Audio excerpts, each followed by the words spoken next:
What OEM factory options were available on the Tommykaira ZZ? How many were made? What are the specs of the ZZ? Are there any special models? Can I buy one? All questions we're going to answer today, or at least try to answer. But amongst all of that, would we have even heard of this car if it wasn't for Gran Turismo? So let's have a look at what information is available, shall we? So what are we looking at here? So coming to the top section first, we can see powered in top trim, 5-speed manual, 195 horsepower, carby converted, mid-engined SR20. And probably what immediately jumps to mind is the infamous Nissan Silvia and its SR20. Or maybe the Pulsar GTiR in its full drive rocket hatch layout. But yes and no.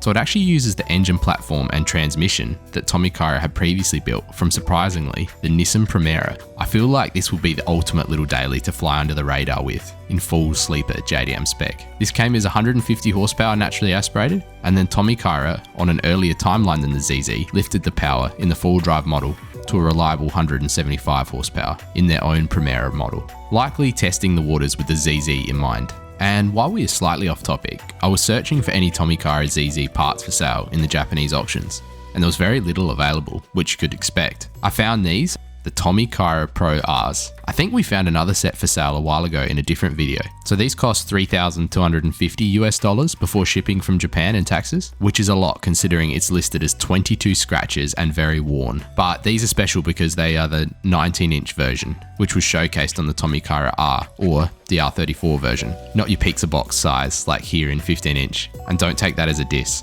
I love those mini versions. Again, all of this kind of stuff I cover in my main Tommykaira 2-part series, where I literally pull apart the detail of all 60-ish factory OEM Tommykaira cars. I'll try and put a link on screen here to that if it interests you to open in another tab. The video is pretty information heavy, so pre-warning, it took me like a month to make. So coming back to this section, and I'll put the torque on screen for the ZZS, but also ventilated front brakes, double wishbone suspension mounted directly to the frame. It was basically how hardcore can we make this setup but still get away with it being road legal, and boy oh boy did they have to go through some design loopholes. So the interior is as close to race car as you can get, which we can go through better when we look at the one that sold recently in a minute. And the brochure really tends not to display how hardcore this is. Kaira was interviewed by the old Top Gear in 1996 and stated, "Japanese sports cars are okay, but they have too much technology and lack character. I wanted to build a simple and exciting sports car like from the old days. I want to sell hundreds of them. If I won't, I'll lose all confidence in Japanese taste. I mean, what must I do to please Japanese customers?" This is relevant because it was almost like the interior, or lack of, wasn't at all a feature. If I saw that now, with how much more technology is in cars today, that would be just as memorable as the exterior. Like, can anyone with a racing background tell me why these seats face like this?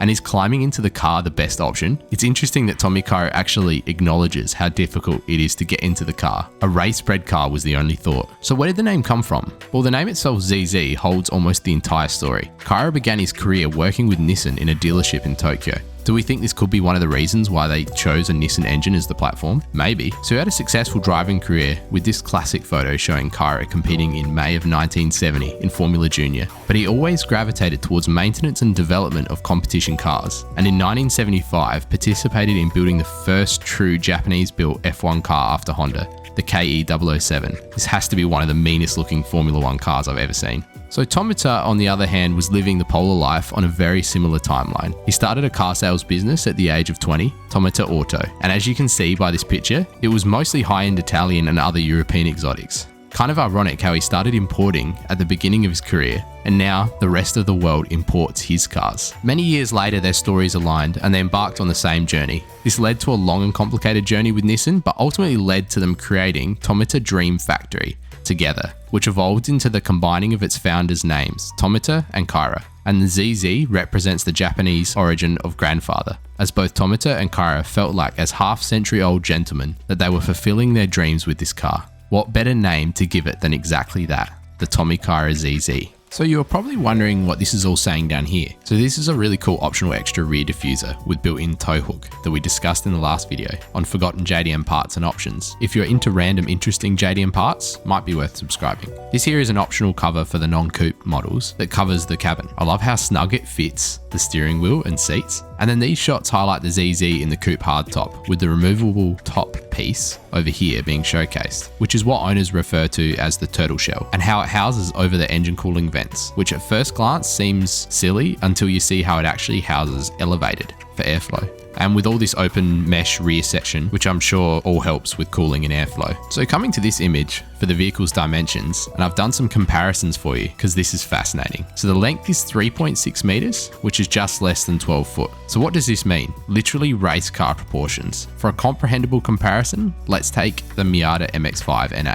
We are talking a foot shorter in length, 2.5 inches wider, and 5 inches lower. And just check out the ground clearance in this diagram. It was so raw it even lacked side windows. That thing would be scary to drive. The ZZ chassis itself, an aluminum monocoque bathtub with steel tube frames. What does that mean? An extremely strong and light concept. And this chassis consisted of the main box and the two bolted subframes, one at the front to support the front axle and the other at the back for the support of the engine and rear suspension. So this assembly actually took place at Tomita Auto UK, not Japan. So why build a car in the UK to be sold in Japan? Well, the design phase actually started in 1991 and only took them 1 year to make, about 5 years before the first one rolled out to customers. To build, the initial concept parts were borrowed from everywhere. Mazda MX5 for the lights and side mirrors, Nissan brake calipers, Fiat Coupe for the rear lights, Honda for the steering, the list goes on, and then all enclosed into this lightweight fiberglass body. How many of those outsourced parts stayed on the final car is pretty unknown. The body design itself was brought about from calling on an old friend from Mooncraft Racing. To see the pair working so meticulously on these old clay models just makes me want one so badly. Can you imagine having a time machine to go back to a Tomita dealership,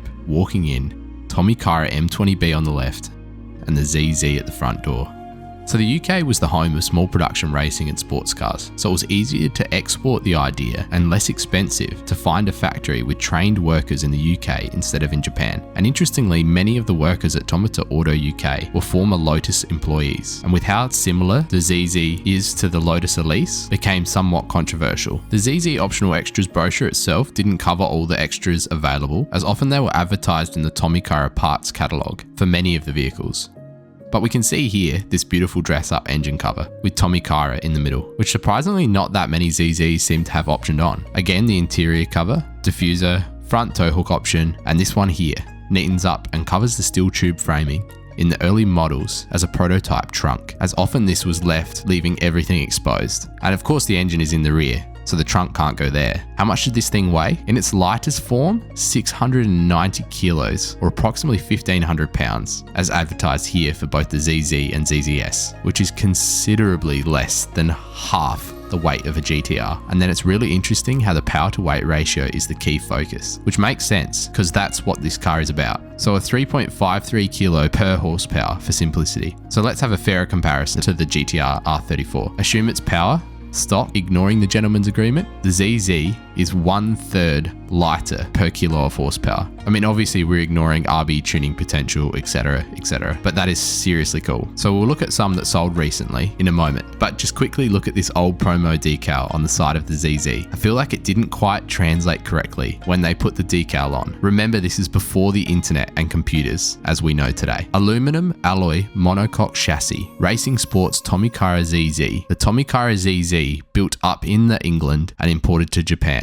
It's noble and brave effort, which deserves to and succeed. I feel like that's when you know a car is a true 90s JDM icon, when the translations just come out a little bit weird. So we'll look at some special unique models in a moment, but is there any for sale? And unfortunately we just missed out, and a few times this year actually. So this one here makes me want to cry how cheap it was. Sold in March of this year for £19,000 or about $25,000 US. And yes, it looks rough with a lot of wear and tear, but this thing's an icon, surely more than 25,000. But the one I really want to look at is this one. Look at that. Sold in April of this year for 40,000 US. Again, how is this that cheap? I know it's a lot of money, but think rarity and everything we've just gone through. This should be priced with the rarer modeled R34 GTRs or like a Subaru WRX 22B or something like that, in my opinion.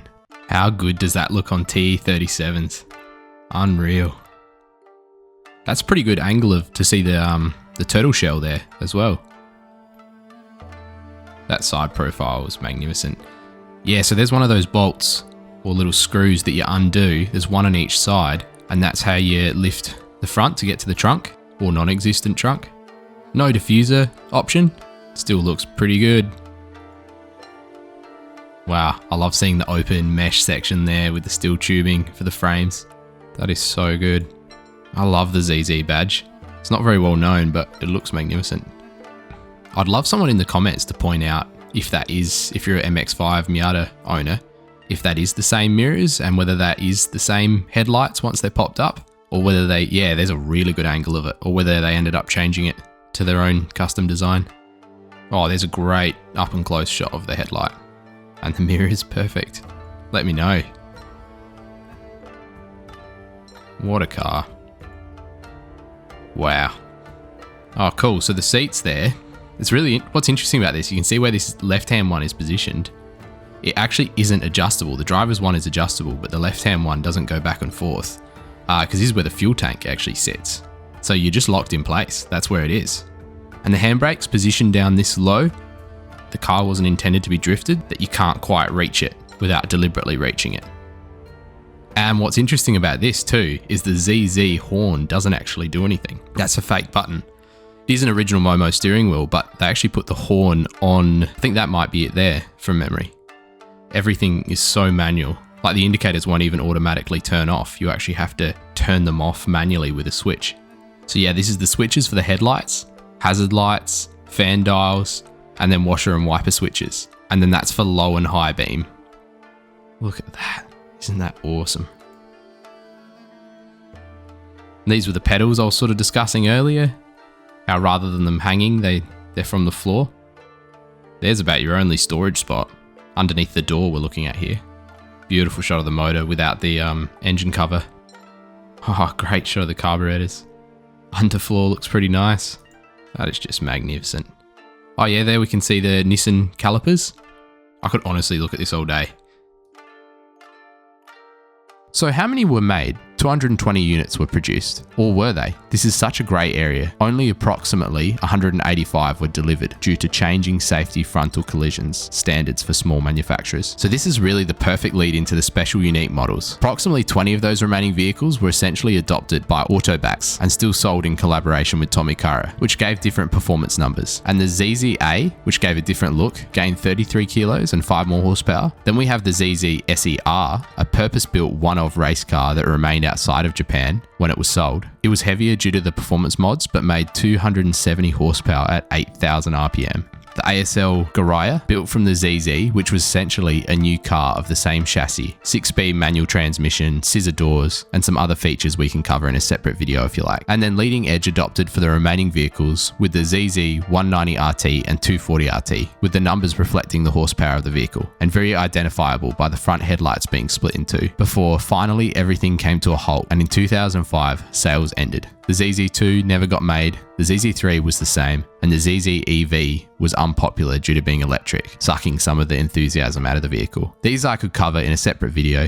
Here on screen is the playlist for the 2-part overview for all of the OEM Tommykaira cars. Thanks for watching everyone, see you next time.